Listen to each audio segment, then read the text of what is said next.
خب لکچر امروز در مورد مرض شکر است.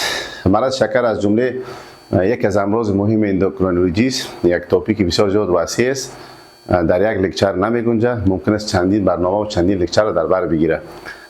ما خود توقعیم از شما است که با لکچر گوش بکنین و چیزهای بسیار مهم کلینیکی را یاد بگیرین.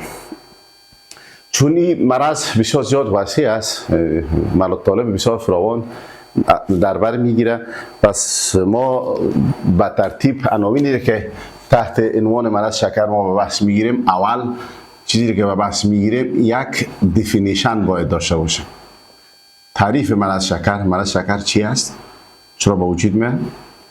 دوم، یک معلومات کوتاه و مختصر از نظر تاریخچه یا هیستوری بسیار مهم است که در طول تاریخ در گذشته ها چی معلوماتی در مورد مرض شکر موجود بوده، چی فهم و چی دانش در ارتباط وجود داره، در مورد تشخیصش، در مورد تداویش و در مورد اعراض و علائم کلینیکی کدام اقدامات انجام گرفته، این را بر شما بحث میکنیم به شکل مختصر. سوم، در مورد خود انسولین بحث میکنیم. انسولین، چون اگر ما بخوایم مرض شکر را بفهمیم به جزئیات و دیتیل، حالا باید بفهمیم که انسولین چطور اول پرودیوس میشه، تولید میشه، بعد چطور ذخیره میشه، استوریج، و چطور آزاد میشه داخل دوران خون یا ریلیز. در مورد ریلیز یا آزاد شدن انسولین بحث میکنیم و دیگه در مورد فانکشنش، در مورد اثرات فیزیولوژیک انسولین بالای کدام اعضا و کدام انساج اثرات وارد میکنه، این مفصل بحث میکنم. چون تا ما نفهمیم که انسولین چه رقم افراز میشه، چه رقم ذخیره میشه، چطور آزاد میشه، بعضی نکات کلینیکی مهم در ارتباط با تداوی مرض شکر نمیفهمیم. آزاد شدن از این برای ما مطالب بعدی روشن‌تر، واضح‌تر میسازه. و دیگه موضوعی که در ارتباط با مرض شکر مهم است، بعد از یک انسولین فهمیدیم در مورد اتیولوژی و کلاسیفیکیشن مرض شکر است. در مورد اتیولوژی و کلاسیفیکیشن کدام عوامل سبب مرض شکر میشه و چند نوع مرض شکر وجود داره، این بحث میکنیم. 5، در مورد approach to patient with diabetes mellitus، برخورد با یک مریض شکر. اگر یک مریض معاینه خانه شما مراجعه میکنه، چی مریض نو باشه و چی مریض سابقه شناخته شده، کدام نکات شما در تاریخچه و ارزیابی اعراض و علائم و معاینات لابراتوری در نظر میگیرید که به مریض مفید است و یک کارکرد ثابت در قبال مریض دنبال بکنیم. این بحث میکنیم که در اینجا شامل سیمتوم اعراض میشه، معاینات لابراتوری میشه و معاینه فیزیکی را در بر میگیره. 6، comprehensive guideline یا راهنمود جامع که از طرف WHO ارائه شده و از طرف انجمن دیابت آمریکا ارائه شده در قبال با مرض شکر. کدام اقدامات در بر میره در ارتباط با تداوی مرض شکر، این به شکل مفصل طبق راهنمود WHO و انجمن دیابت آمریکا صحبت میکنیم. 7، در مورد کامپلیکیشن های مرض شکر. کامپلیکیشن هایش، کی کامپلیکیشن میتونه به شکل اکیوت باشه و این کامپلیکیشن میتونه به شکل کرونیک باشه، به شکل حاد و به شکل مزمن. کدام ها را در بر میگیره، مکانیزم اختلالات مزمن چی است و پریونشن، تشخیص و تداوی اختلالات مزمن بسیار زیاد مهم است.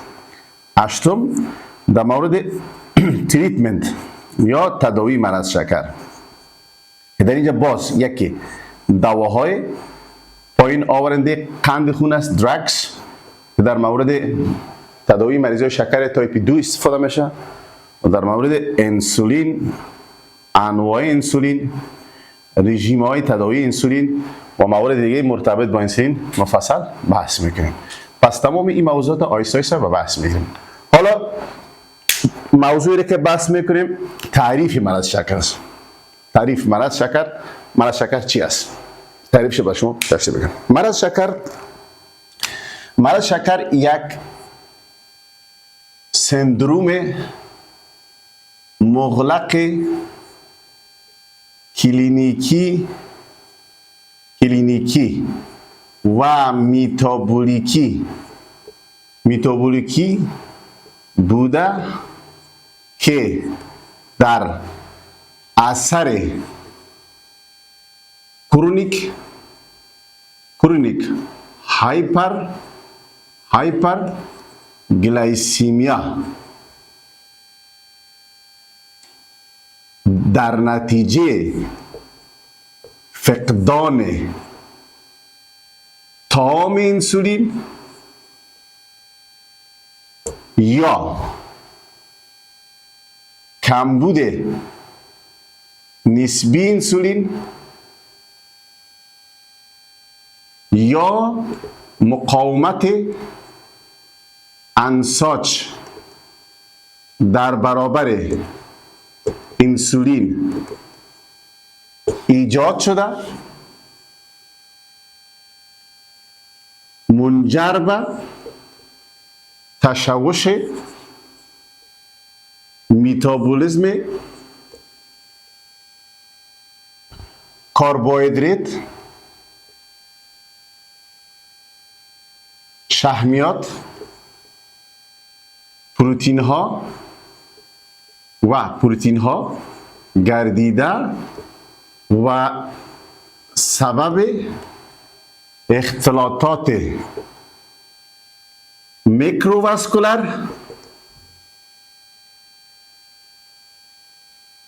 و ماکروواسکولار میگردد. حالا میخوایم این تعریف بر شما بحث کنم. خب که این تعریف بسیار نکات مهم نفته است.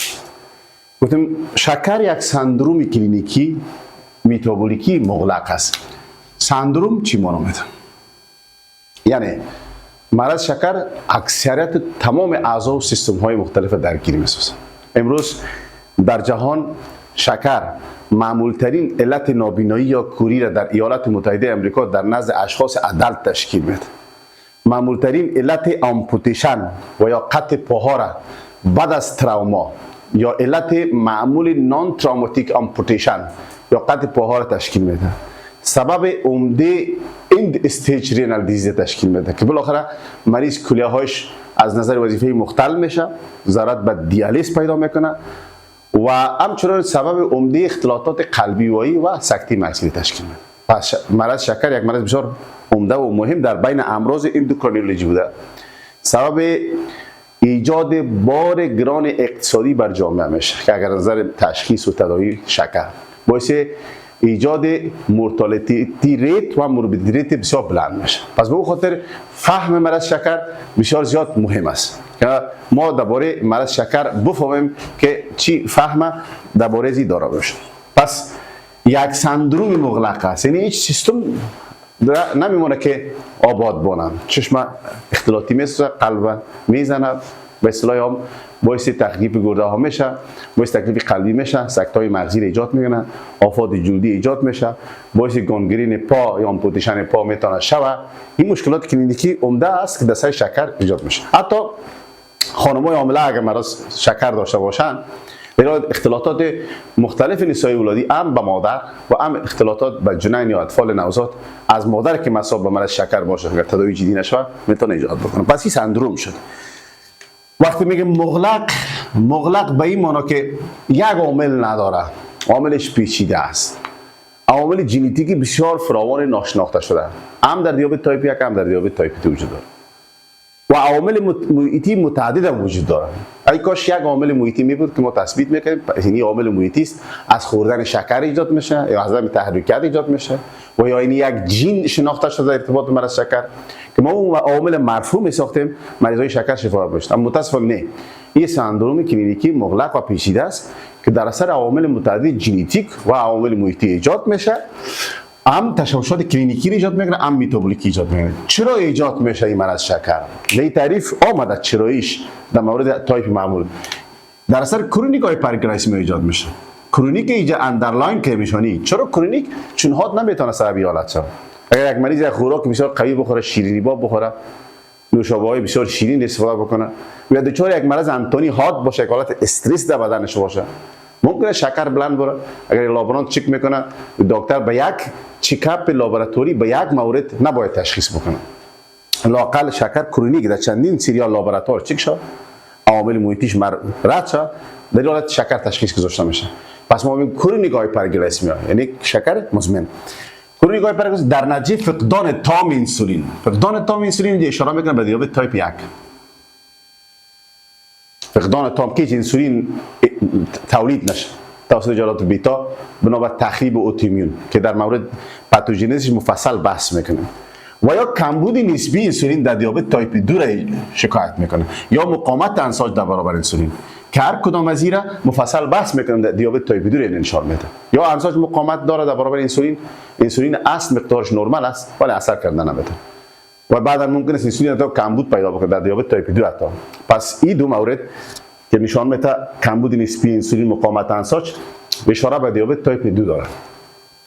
وقتی این حالت ایجاد شد، متابولیسم تمام این مواد مختل میشه، چون هورمون انسولین هورمون آنابولیک است. در پیشبرد ماشینری متابولیسم داخل حجروی هم کربوهیدرات هم پروتئین داخل است. زمانی که انسولین کمبودش در بدن ایجاد شد، همش تشوشات متابولیکی پیدا میکنه. هم پروتئین ها مختل میشه متابولیسمش، هم کربوهیدرات. و خود این سبب اختلالات میکروواسکولار و ماکروواسکولار میشه و اختلالات اواسکولار یعنی غیر وایی. تمام اختلالات شکر اکثریتش یا میکروواسکولار یا ماکروواسکولار و سبب عمده مورتالتی ریت و موربیدیتی در همین اختلالات میکروواسکولار و ماکروواسکولار تشکیل میده. مثلا ماکروواسکولار قلبی، اتروسکلروز، میتونه سکته قلبی زیاد از چانسش در مریضای مریض شکر. میکروواسکولار مثلا کلیه ها، میکروواسکولار مثلا چشم، رتینوپاتی میته، مریض بالاخره از کور میسوزه، سرانجام باعث نابینا شدن مریض میتونه شود. بیشتر اشاره کردیم که علت معمول نابینایی را در ادلت در جهان دیابت میتونه که تشکیل بده. پس این تعریف شد، یک تعریف بسیار واضح است که جنبه های مختلف کلینیکی دیابت به شما با وجود میاد. پس این تعریف شامل شد. حالا میریم سر تاریخچه مرض شکر است. در مورد تاریخچه مرض شکر گذشته های دور مطالعات و عملکردهای بسیار زیاد فراوان و مختلف در گوشه و کنار جهان وجود دارد. ما نمیتونیم در یک لکچر تمام دیتا از آرشیف های مختلف کشورهای مختلف جمع‌آوری بکنیم در یک لکچر بر شما ارائه بکنم، یعنی بسیار زیاد وسیع مغلق هست. اما آن چیزی که بسیار مهم است به شکل خلاصه ما برای شما تشریح میکنیم. خود اصلا دیابت چی معنا میده؟ بار اول واژه دیابت کی به کار برد؟ واژه دیابت یا دیابت 250 سال قبل از میلاد بار اول توسط یک طبیب مصری به نام اپولینیوس که از اهل منفیس در مصر بود بار اول به کار برده شد. بار اول 250 سال قبل از میلاد این واژه به کار برده شد و بعداً در قرن 15 و 16 و قبل از او در آرشیف انگلستان هم موجود است. توسط انگلیس ها هم به کار برده شده. چی معنا میده؟ واژه دیابت به معنی سیفون است. به معنی سیفون. سیفون یعنی خودش یک نل نشان میده که به این شکل یک طرف شکر آب شما پرتن، از یک طرف سرازیر میشه. مریضای شکر همون خصوصیت داشت که مردم همین نام بهش گذاشتن. یعنی از یک طرف مریض آب زیاد میخورد و از دیگر طرف تبول زیاد داشت، پلیوری داشت. آب می‌نوشید، پلیوری داشت. بالاخره باعث کاهش وزن ذوب عضلی میشد. پس دیابت بار اول در 250 سال. اما میلیتس خودش شیرین معنا میده، عسل معنا میده. این در قرن 15 یک واژه لاتین است. این واژه یونانی گریک است. این واژه لاتین است. دیابتس میلیتس یعنی مرض قند. در این حالت وقت خون مریضان مزهش چشیده شد و یا ادرار چشیده شد مزهش شیرین مزه داشت، او خاطر به نام دیابت مرض قند یا مرض شکر مسمى شد. ولی تا اون زمان ها هم در مورد پاتوژنیسم مرض شکر نمیدانستند که مرض شکر چرا به وجود میاد، علتش چی است. بعضی ها آمدن گفت که این مرض شکر شاید یک تکلیف کدنی باشه، گرده باشه. چرا گرده افراد است که زیاد ادرار تولید میکنه و مریض مجبور است که آب بنوشه، و یا گرده افراد است که باعث گلوکوزیوری میشه به فهمشان و مریض مجبور است که آب و مایعات نوش جان بکنه. اما بعض آمد این آفت لیور دانست، چون در لیور یا در جگر جایی است که گلیکوژن ذخیره میشه. فکر کرد که آفات جگر باشه و امروی مرض شکر در افراد اوبیس تثبیت کردند که اکثرا افراد اوبیس مصاب با مرض شکر بود و فکر میگن که چرخی علت مرض شکر تشکیل میده. اما این گپا و فهمود دانستایی است که به گذشته برمیگرده. پس بنابراین هیچ فهمیده نشد که مرض شکر چرا به وجود میاد، ایتیولوژیش. و به دو شکل تصنیف کرده بود مریضای شکر، یکی شکر اکیوت میگفت و یک شکر کرونیک میگفت. منظورشون یک تایپ 2 بود. یعنی اکیوت دو گروه شکر مریضای شکر در بر میره که دفعه پیش مریض ایجاد میشد، پولیوری، پولیدیپسی، تشنگی بیش از حد و بالاخره آهسته آهسته مریض ذوق، لاغری بیش از حد، تشوشات شعوری، لوحه دیکای مریض و سرانجام باعث مرگ مریض میشه، چون این کوتاه مدت سیر میکرد. بنابراین فکر میکرد اکیوت دیابت است. و کرونیک به دیابت تایپ 2 که آهسته آهسته رفته باعث اختلالات اعراض علائم کلینیکی پیش مریضا میشه. پس به این شکل فهم بود. از آنجایی که پاتوژنیز مرض شکر به شکل درست فهمیده نشده که چرا این مرض شکر به وجود میاد، با اون خاطر که تداوی راه حل درمانی خاصی به مریضای شکر وجود نداشت. رژیم تداوی جالب به مریض ارائه میکردن. گاهی مریض میگفت که اوپیوم تریاک باید مصرف کنه، چون زیاد پولیوریا پیدا میکنه، مریض وزن میبازه، باید مواد نشایسته‌ای مصرف کنه. برام استارچ تراپی، اوپیوم تراپی، رایس تراپی، پوتیتو تراپی و ملک تراپی، ویسکی را همراه جو مخلوط میکرد به مریض ها میدادن. ولی این تداوی استاندارد نیست. توسط رژیم غذایی به مریض های تداوی توصیه میکرد. چی گونه ورزش برش توصیه میکرد؟ بگفت اسب سواری باید بکنه. مریض باید قدم دوش بکنه و اسب سواری. این رژیم ورزش مریضای مصاب به مرض شکر به این شکل بود. به اون خاطر فقط تداوی کنترلی بود به مریضای شکر و تداوی تجربی توسط غذاهای خاص بود که هیچ کدامشان اثر بخش نبود و قناعت مردم اون زمان و حتی قناعت اعتبار حاصل نکرده بود. بالاخره در یک جنگ در فرانسه که صورت گرفت، جنگ فرانسه، و در این جنگ قحطی در شهر رونما شد، گرسنگی رونما شد، فراهم شد. در اثر این گرسنگی دقت کردن که یک تعداد مریضای شکر که ثبت شده راجستر بود، اعراض علائمش فروکش کرد، اعراض علائمش کمتر شد. در اینجا فهمیدن که نه، ما عوضی که مریض نشایسته بگویم یا برنج بخوره یا کچالو یا شیر، بهتره که رژیم یعنی مقدار خوراک نشایسته کمتر بکنه، اعراض علائم شکر کمتر شد. ولی هنوز نفهمیده بودن که چرا مریض شکر به وجود آمدن. حتی تا قبل از قرن 18 شکر در خون و ادرار تثبیت کردن نمیتونستن. بار اول در ادرار تبخیر کردن، شکر تثبیت کردن. بالاخره این پروسه با پیشرفت علوم یکی پای دیگر هم تشخیص مدرن شکر به وجود آمد که امروز شما میفهمید با استفاده از یک گلوکومتر، یک آله است که برابر موبایل خردترک است. با کمک و غذا خطری خون مریض بالای چپ انداخته میشه، در ظرف 3 تا 5 ثانیه به صورت فیصد نتیجه را میده. در حالی که در گذشته تشخیص چطور صورت میگرفت؟ تشخیص در گذشته این صورت میگرفت: یک، مریضایی که اکسسیو یورینیشن داشته باشه، یعنی که ادرارش چی شده باشه؟ زیاد باشه. یک موضوع ذهنشان به تشخیص میرساندن. دو، تجمع انت یا مورچه در اطراف ادرار مریض. مریضای شکر که به تبول می پرداختن، مورچه ها زیاد جمع می شدن، فکر میکردن که ادرار از اینا چی داره و این تست کردن، مزیش کردن، شیرین است. علت تجمع مورچه های شیرین است ادرار، چرا که افرادی که نان دیابتیک بود یا مرض شکر داشت مورچه ها جمع نمیشد، اما در اطراف ادرار مریضای مصاب به مرض شکر مورچه جمع میشد. یک نشانه بود در زمان استفاده میشد. و دیگه این افراد واتر تستر بود. یک تعداد افراد واتر تستر بود که ادرار مریضا را میچشیدن. البته در گذشته این کار صورت میگرفت. اما خوشبختانه امروز شما میبینید که وسایل و تکنولوژی و علوم آنقدر پیشرفت کرد که هم به بسیار سهولت ادرار مریض شکرش معاینه میشه و هم به بسیار سهولت خون مریض شکرش معاینه میشه توسط گلوکومترهای بسیار خوب و پیشرفته که ضرورت نیست که حال ادرار مریض چشیده شود و ضرورت نیست که ما مورچه را پیدا کنیم که در اطراف ادرار مریض جمع شود تا مرض شکر تثبیت شود. پس به این ترتیب به این شکل تشخیص میشد. تداوی خاص هم وجود نداشت تا بالاخره در مورد تاریخچه‌اش اشاره کنم. اولین دوا که در نزد مریضای شکر ایجاد شد در سال 1921 یک عالم به نام پروفسور بانتینگ از جمله اهالی عالم است، پروفسور است که کانادایی است. این عالم پروفسور بانتینگ با استفاده از مطالعات گذشته که در جرمنی و کشورهای اروپایی دیگر صورت گرفته بود مطالعه زیاد کرد، تحقیق زیاد کرد.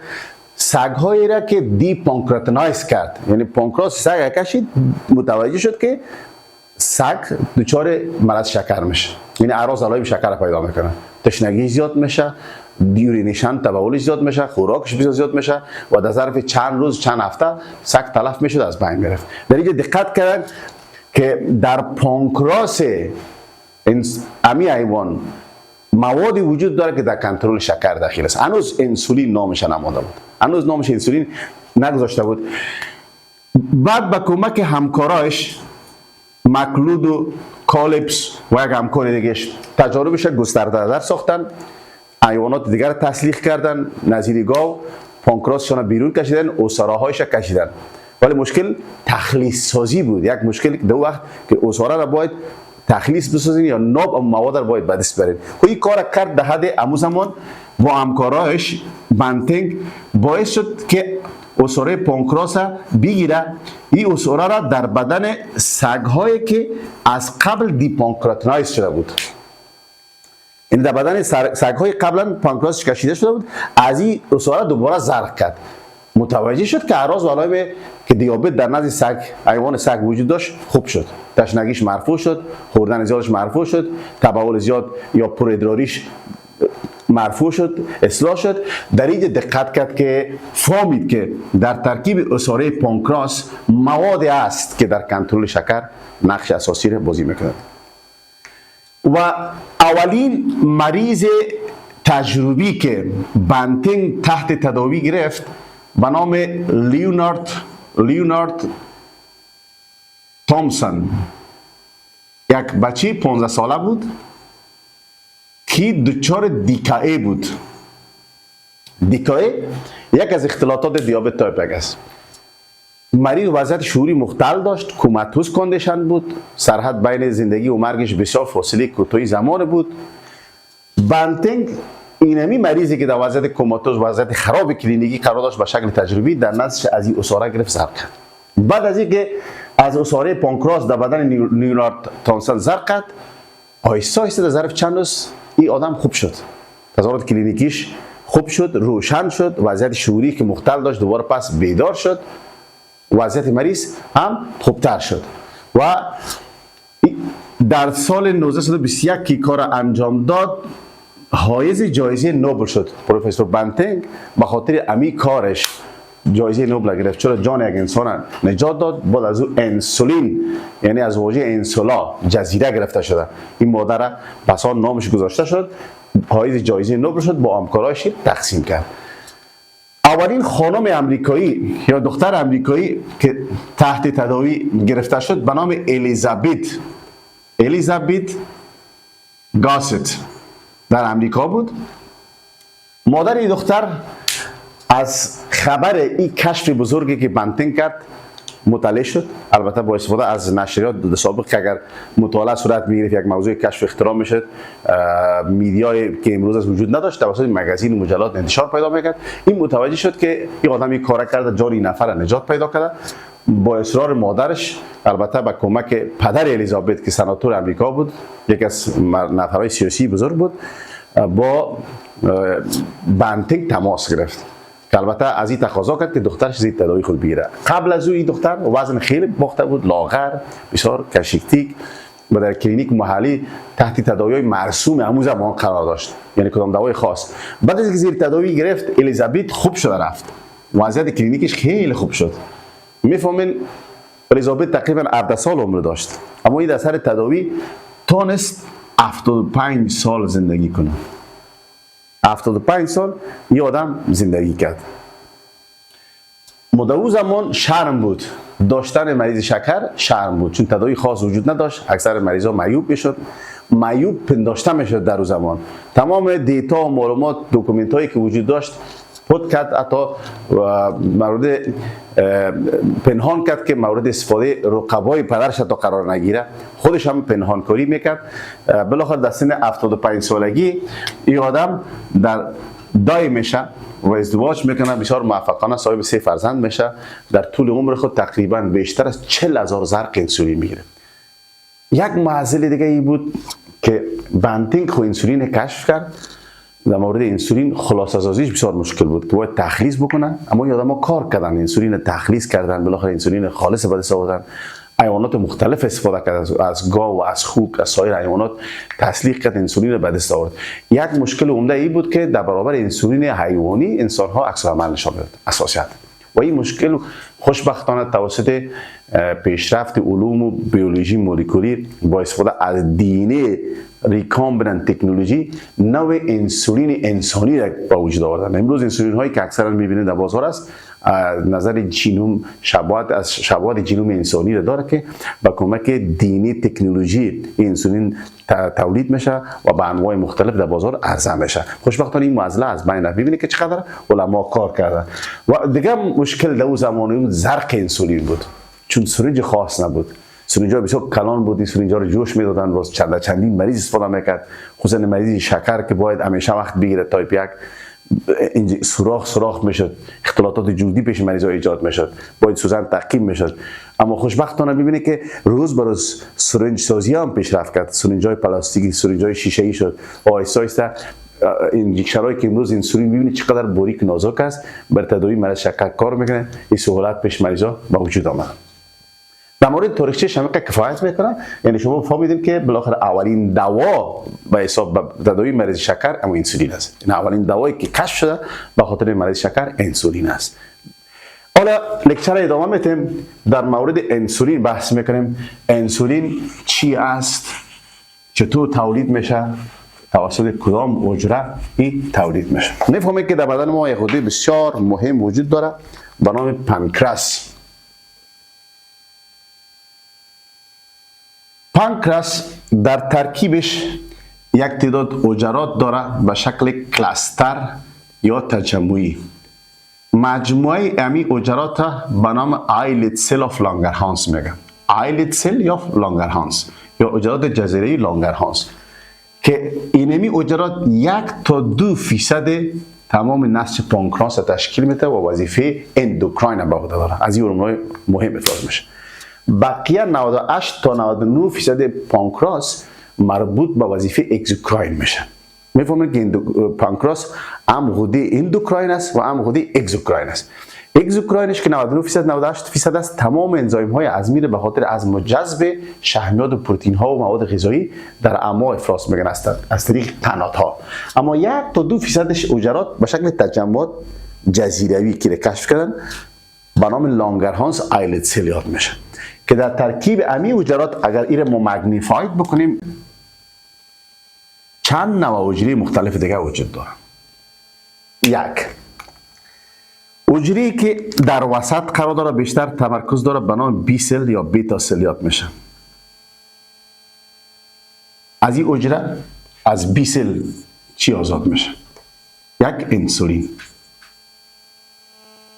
2 سی پپتاید، 3 امیلین. این 3 ماده مهم از بی سل یا بیتا سل آزاد میشه. انسولین هم شما میفهمید که یک هورمون آنابولیک است، باعث انتقال گلوکوز از خون داخل انساج و اعضا میشه. نه تنها در انتقالش سهیم است بلکه در متابولیسم گلوکوز، فتی اسید و پروتئین نقش داره. سازنده لیپید است، سازنده پروتئین است، سازنده گلایکوژن است که مفصل در مورد فانکشنش بحث میکنیم. حجره دیگه که در اطراف از این وجود داره به نام حجره الفا یاد میشه. الفا توسط این حجره یک هورمون عمده دیگه آزاد میشه به نام گلوکاگون یاد میشه. وظیفه گلوکاگون است که برعکس گلوکوز از کبد میاره داخل دوران خون، باعث گلایکوژنولیز میشه، باعث لیپولیز میشه، باعث پروتئولیز میشه. گلوکاگون یک هورمون کاتابولیک است، اما انسولین یک هورمونی چی است؟ آنابولیک. هر دو از این در بدن میزان و بیلانس گلوکوز در خون برابر میکنه. در موقعی که شکر بلند باشه انسولین داخل میکنه، شفت میکنه. در موقعی که هایپوگلیسمیا باشه برعکس گلوکاگون میاره داخل دوران خون از کبد. باز در مورد فانکشنش بحث میکنیم. حجره دیگه که با علاوه بیتا سل الفا سل وجود داره به نام دی سل یاد میشه یا دلتا سل یاد میشه. این حجرات هم در محیط و هم در مرکز وجود داره. از حجرات دی سل یا دلتا سل هورمون مهمی به نام سوماتو استاتین آزاد میشه. این سوماتو استاتین وظیفه چیست که هم حجره الفا و هم حجره بیتا رو تحت کنترل قرار میده، نمیگذاره که زیاد و کم شه. گاهی میتونه تنبیه، گاهی میتونه که نهی بکنه. این دلتا سل است. و حجره دیگه که در اینجا وجود داره به نام حجره گاما سل یاد میشه. از گاما سل مواد که آزاد میشه به نام پانکریاتیک پولی پپتاید یاد میشه. وظیفه از این طالب از شکل درست شناخته نشده که چی وظیفه را در بدن بازی میکنه. و آخری حجره که وجود داره به نام ای سل یاد میشه یا اپسیلون سل هورمون دیگه که آزاد میکنه در بدن اپسیلون سل به نام گریلین یاد میشه.